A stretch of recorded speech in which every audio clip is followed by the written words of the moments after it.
ఓటర్ల జాబితాలోని అక్రమాలపై ఎన్నికల సంఘం చర్యలకు దిగడంతో అధికారుల్లో ఒక రకంగా వణుకు మొదలైంది. అధికార పార్టీకి అనుకూలంగా వైసీపీ నాయకులు ప్రజాప్రతినిధులు చేస్తున్న అక్రమాలకు వంతపాడుతున్న పలువురు అధికారులపై కేంద్ర ఎన్నికల సంఘం కఠిన చర్యలు తీసుకుంది. ఇందులో భాగంగా సస్పెన్షన్స్ కూడా దారితీసింది. మరిన్ని వివరాలు input editor Srihari news room నుంచి అందిస్తారు.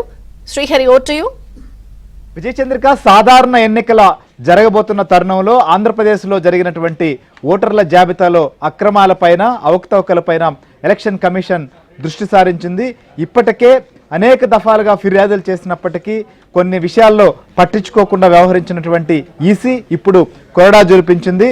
గత ఉప ఎన్నికల సమయంలో, తిరుపతి ఉప ఎన్నికల సమయంలో కావచ్చు, తర్వాత జరిగినటువంటి ఓటర్ల జాబితా తయారీలో జరిగిన అక్రమాలన్నిటిపైన దృష్టి పెట్టింది. ఆ ప్రక్రియలోనే ఇప్పటి వరకు మనం చూసాం, ఉరవకొండ నియోజకవర్గానికి సంబంధించి గతంలో కొంతమంది అధికారులపైన వేటు వేశారు. అలానే పర్చూరుకు సంబంధించి కూడా చర్యలు తీసుకున్నటువంటి పరిస్థితులు ఉన్నాయి. అయితే తాజాగా గిరీష గతంలో తిరుపతి మున్సిపల్ కార్పొరేషన్ కమిషనర్ గా పనిచేశారు. ఎన్నికల అధికారిగా తిరుపతి పార్లమెంటు ఉప ఎన్నికలకు కూడా వ్యవహరించినటువంటి పరిస్థితి. తిరుపతికి వైసీపీ ఎంపీ బల్లి దుర్గాప్రసాదరావు హఠాన్ మరణంతో ఉప ఎన్నికలు జరిగాయి. ఈ ఉప ఎన్నికల సందర్భంగా వైసీపీ అనేక అక్రమాలకు పాల్పడింది.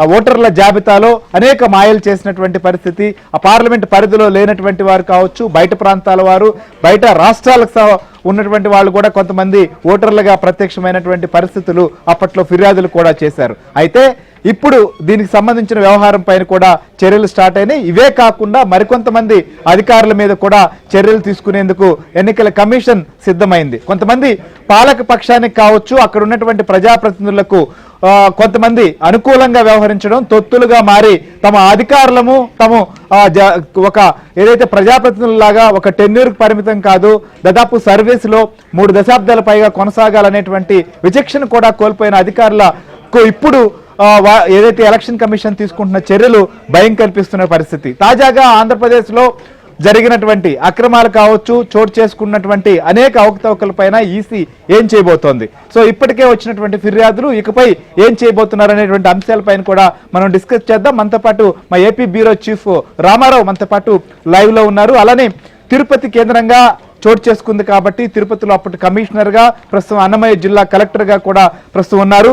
దీనికి సంబంధించి కూడా అక్కడ తిరుపతి నుంచి దినేష్ మనతో పాటు లైవ్ లో ఉన్నారు. ఇక పర్చూరు నియోజకవర్గంలో ఆంధ్రప్రదేశ్ ఎన్నికల జాబితాలో జరిగినటువంటి అవకతవకలపైన తొలుత అనేక రకాలైనటువంటి ఆధారాలతో సహా అక్కడ జరిగినటువంటి తప్పులను కూడా బయటకు తీసుకొచ్చినటువంటి పరిస్థితి. సో వెంకట్రావు కూడా ఒంగోలు నుంచి మనతో పాటు లైవ్ లో ఉన్నారు. వీటన్నిటిపైన కూడా మనం డిస్కస్ చేద్దాం. సో రాబోయేటువంటి రోజుల్లో ఎలక్షన్ కమిషన్ ఏ రకంగా చర్యలు తీసుకోబోతోంది, అధికార యంత్రాంగంలో ఏ రకమైనటువంటి భయం నెలకొందో కూడా మనం డిస్కస్ చేద్దాం. రామారావు, చెప్పండి, ముఖ్యంగా ఈసీ ఏదైతే గత ఆంధ్రప్రదేశ్ లో పర్యటించింది, దాదాపు వివిధ పార్టీల నాయకులు కావచ్చు, అధికారులతో కూడా సమీక్షలు జరిపిన పరిస్థితులు మనం చూసాం. సో బై ఎలక్షన్ దగ్గర నుంచి ఇప్పటి వరకు జరిగినటువంటి పరిణామాలపైన ఈసీ దృష్టి పెట్టినట్టుగా తెలుస్తోంది. ఆ ప్రక్రియలోనే గిరీషపై చర్యలు కూడా అలానే చూడాలా, లేకపోతే ప్రత్యేకంగా ఇప్పుడు జరిగినటువంటి ఈ ప్రస్తుతం రెడీ అయినటువంటి జాబితాలో జరుగుతున్నటువంటి అనేక అక్రమాలపైన కూడా ఫిర్యాదులు ఉన్నాయి కదా, వీటిపైన కూడా ఏ రకంగా చర్యలు చేపట్టబోతోందంటే ఏం చెప్తారు? శ్రీహరి, ఆంధ్రప్రదేశ్లో ఓటర్ల జాబితాలో అక్రమాలపై కేంద్ర ఎన్నికల సంఘం కన్నెర్ర చేసింది. తిరుపతి లోక్సభ ఉప ఎన్నికల సందర్భంగా ఓటర్ ఐడికి సంబంధించిన ఎపిక్ కార్డు నంబర్ తీసుకొని ఆ నంబర్తో దాదాపుగా 30,000 నకిలీ కార్డులు తయారు చేయటమే కాకుండా లాగిన్ అంటే అలా ఎపిక్ కార్డు నంబర్ కావాలి అని అంటే, లేకపోతే ఒకవేళ ఎపిక్ కార్డులకు సంబంధించి నకిలీలు తయారు చేయాలన్నా కూడా కంపల్సరీగా అక్కడ ఎవరైతే రిటర్నింగ్ అధికారో లేకపోతే ఎలక్టరల్ రిజిస్ట్రేషన్ అధికారి ఉంటారో వాళ్ళ లాగిన్ కోడ్ కావాలి. ఆ లాగిన్ తిరుపతికి సంబంధించిన అధికార పార్టీకి సంబంధించిన నేత తనయుడికి ఈ గిరీష్ ఇచ్చారు అని చెప్పి కూడా అభియోగాలు ఉన్నాయి. దీనిపై క్షేత్రస్థాయిలో విచారణ జరిపిన తర్వాత కొంతమంది అధికారులపై అప్పట్లో చర్యలు తీసుకున్నారు.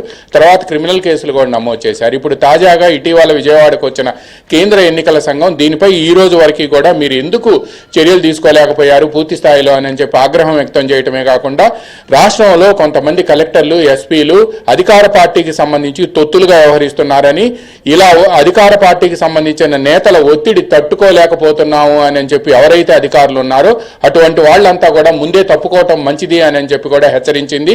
అదేవిధంగా పార్టీకి సంబంధించి పక్షపాత ధోరణితో ఎవరైనా వ్యవహరిస్తే అటువంటి వాళ్ళు కూడా ముందుగానే తప్పుకోవాలని కోరింది. ఈ నేపథ్యంలోనే గిరీష్ షా ఇప్పుడు ప్రస్తుతం సత్యసాయి జిల్లా కలెక్టర్గా ఉన్నారు. ఆయన్ని సస్పెండ్ చేస్తూ నేరుగా కేంద్ర ఎన్నికల సంఘం రాష్ట్ర సీఈఓకి మీనాకి నిన్న ఉత్తర్వులు పంపించింది. అవి చీఫ్ సెక్రటరీ ద్వారా కూడా సర్వ్ కావాల్సి ఉంది. అది ఆయన నిన్నటి వరకు సెలవులో ఉండటంతో ఈ రోజు సర్వ్ అయ్యే అవకాశం ఉంది అని చెప్తున్నారు. ఇక దీంతో పాటు శ్రీహరి ఇంకా ప్రధానంగా గమనించాల్సింది, మరో 4-5 రోజుల్లో తుది ఓటర్ల జాబితా రాగబోతుంది. ఇప్పటికే గత నెలలో డ్రాఫ్ట్ ఓటర్ల జాబితా, డ్రాఫ్ట్ లిస్టు బయటకు వచ్చింది. ఎవరైతే తెలుగుదేశం పార్టీకి సంబంధించిన నేతలు కానీ, ప్రతిపక్షాలకు సంబంధించిన నేతలు కానీ తమకున్న అభ్యంతరాలను రిటర్నింగ్ అధికారులకి, ఎలక్టరల్ రిజిస్ట్రేషన్ ఆఫీసర్లు అంటే ఈఆర్ఓలకు ఇచ్చినప్పటికీ కూడా నేటి వరకు కూడా వాటిని రెక్టిఫై చేయకపోవటం, తుది డ్రాఫ్ట్ జాబితాలో కూడా సేమ్ మిస్టేక్స్ రిపీట్ కావటంతో ఇప్పుడు టీడీపీ నేతలు కేంద్ర ఎన్నికల సంఘం వరకు కూడా వెళ్లారు. దీంతో కేంద్ర ఎన్నికల సంఘం కూడా దేశంలో ఎక్కడా లేని విధంగా ఓటర్ల జాబితాలో చేర్పులు మార్పులు సందర్భంగా ఆంధ్రప్రదేశ్ నుంచి వచ్చినన్ని ఫిర్యాదులు దేశంలో ఏ రాష్ట్రం నుంచి కూడా రాలేదు అని చెప్పి ఇటీవల విజయవాడ వచ్చిన సందర్భంగా కేంద్ర ఎన్నికల commission chief commissioner Rajiv Kumar తీవ్ర ఆగ్రహం వ్యక్తం చేశారు. అదేవిధంగా అనంతపురం జిల్లా, ఉమ్మడి అనంతపురం జిల్లాలోని ఉరవకొండ కానీ, లేకపోతే ప్రకాశం జిల్లాలోని పర్చూరు కానీ, గుంటూరు జిల్లాలోని గుంటూరు వెస్ట్ కానీ, లేకపోతే కృష్ణా జిల్లాలోని విజయవాడ సెంట్రల్ నియోజకవర్గం కానీ, విశాఖపట్నం జిల్లాలోని విశాఖ నార్త్ కానీ, ఇటువంటి నియోజకవర్గాలన్నింటిలో కూడా పెద్ద ఎత్తున అవకతవకలు జరిగాయి అని చెప్పి దీనికి సంబంధించిన ఫిర్యాదులు వెళ్లడంతో ఇప్పటికే కొంతమంది అధికారులను సస్పెండ్ చేయగా, ఎవరైతే కూడా ఫామ్ 7లు ఇచ్చారో అటువంటి వాళ్లకు సంబంధించి బిఎల్ఓల మీద కూడా క్రిమినల్ కేసులు నమోదు చేయడమే కాకుండా వాళ్ళను కూడా సస్పెండ్ చేశారు. ఈ నేపథ్యంలోని ఈ మొత్తం వ్యవహారం రాష్ట్రంలో వివాదాస్పదంగా మారటం, కేంద్ర ఎన్నికల సంఘం కన్నెర చేసే వరకు కూడా రాష్ట్ర ప్రభుత్వం అధికారులను కాపాడుతూ వస్తుందని, దీంతో పాటు ఎవరైతే అధికార పార్టీ నేతలు ఏం చెప్తున్నారో అదే చేయటం, మరీ బహిరంగంగా తిరుపతి లోక్సభ ఉప ఎన్నికల సందర్భంగా అక్కడ లాగిన్నే నేరుగా అధికార పార్టీ నేత తనయుడికి ఇచ్చారు అనేది కూడా పెద్ద ఎత్తున అభియోగాలు వచ్చాయి. అయితే ఇవన్నీ కూడా అక్కడ క్రిమినల్ కేసు కూడా నమోదై ప్రకాశం జిల్లాలో కానీ, అనంతపురం జిల్లా ఉరవకొండలో కానీ, అదేవిధంగా తిరుపతికి సమీపంలో ఉన్న చంద్రగిరి కాన్స్టిట్యున్సీలో కానీ దాదాపుగా 1,16,000కు సంబంధించిన అప్లికేషన్స్ వచ్చాయి. అంటే పరిస్థితి ఏ విధంగా ఉందో ఊహించుకోవచ్చు. ఈ నేపథ్యంలోనే కేంద్ర ఎన్నికల సంఘం విజయవాడ వచ్చిన సమయంలో విజయవాడ సిపితో పాటు కొంతమంది పోలీస్ అధికారుల మీద కూడా, అనంతపురం జిల్లాకు సంబంధించిన పోలీస్ అధికారులు దాదాపుగా 6 జిల్లాల కలెక్టర్ల మీద సీరియస్ అయింది. వీళ్ళందరినీ కూడా షెడ్యూల్ వచ్చే వరకు కూడా మీ పద్ధతి మార్చుకోకపోతే మాత్రం షెడ్యూల్ వచ్చిన తర్వాత మీ మీద చర్యలు తప్పవు. ఎవరైతే కూడా పార్టిజాన్ యాటిట్యూడ్తో ఉంటున్నారో వాళ్ళు కానీ, లేకపోతే ఎవరైతే అధికార పార్టీకి సంబంధించిన నేతల నుంచి వస్తున్న ఒత్తిడి తట్టుకోలేమనుకుంటున్నారో అటువంటి వాళ్ళంతా కూడా ముందే ఈ రంగం నుంచి తప్పుకోవాలి. మీరు గవర్నమెంట్ మారిన తర్వాత కావాలంటే మంచి పోస్టింగ్ తెచ్చుకోండి అని కూడా చెప్పారు. వీళ్ళు చాలా మంది శ్రీహరి ఉరవకొండలో ఉండే అక్కడ సీనియర్ ఎమ్మెల్యే పయ్యావుల కేశవ్ కానీ, ప్రకాశం జిల్లా పర్చూరుకు సంబంధించిన ఏలూరు సాంబశివరావు కానీ, విశాఖపట్నం జిల్లాలో విశాఖ సిటీకి సంబంధించి వెలగపూడి రామకృష్ణ బాబు కానీ, విజయవాడ సెంట్రల్లో బోండా ఉమా కానీ, లేకపోతే గుంటూరు వెస్ట్లో అక్కడ కోవెలమూడి రవీంద్ర కానీ, ఇటువంటి వాళ్ళంతా కూడా కేంద్ర ఎన్నికల సంఘం వరకు కూడా వెళ్ళి ఫైట్ చేస్తే కానీ ఈ మిస్టేక్స్ రెక్టిఫై కావట్లేదు. ఇలా మామూలు వాళ్ళ పరిస్థితి ఏమిటనేది ఇప్పుడు అర్థం కాని పరిస్థితి నెలకొంది. దీంతో పాటు ఫామ్ 7 సంబంధించి కూడా కేవలం 1 కాదు 2 కాదు 100ల సంఖ్యలో కూడా ఒక వ్యక్తి లేదా ఒక ఐడి నుంచి కూడా కంప్లైంట్ వెళ్ళినటువంటి పరిస్థితులు కూడా ఉన్నాయి. ఈ వ్యవహారంలో కూడా చాలా అక్రమాలు, ఎందుకంటే ఓవరాల్గా ఒక నియోజకవర్గంలో ఉన్నటువంటి పోలింగ్ బూతుల వారీగా చూసుకున్నప్పుడు అవి పోలింగ్ బూతుల్లో తక్కువ నెంబర్ అయినప్పటికీ ఓవరాల్గా నియోజకవర్గాన్ని చూసినప్పుడు దాదాపు వేల సంఖ్యలో ఈ రకమైనటువంటి అనుమానాస్పదమైనటువంటి దరఖాస్తులు కూడా ఉన్నాయనేటువంటిది. ఎందుకంటే దాదాపు లక్షల సంఖ్యలో రాష్ట్ర వ్యాప్తంగా 17 లక్షల వరకు కూడా ఇలాంటి ఫామ్స్ ఇవ్వడమే కాకుండా అక్రమాలకు పాల్పడ్డారని కూడా ప్రతిపక్షాలు కంప్లైంట్ చేసిన పరిస్థితులు కూడా మనం చూసాం. ఇటు పవన్ కావచ్చు, చంద్రబాబు నాయుడు కూడా కంప్లైంట్ చేసిన తర్వాత దీనిపైన కూడా దృష్టి పెట్టినట్లుగా తెలుస్తుంది. దీనికి సంబంధించి కూడా మనం డిస్కస్ చేసే ముందు ఒక బ్రేక్ తీసుకుందాం.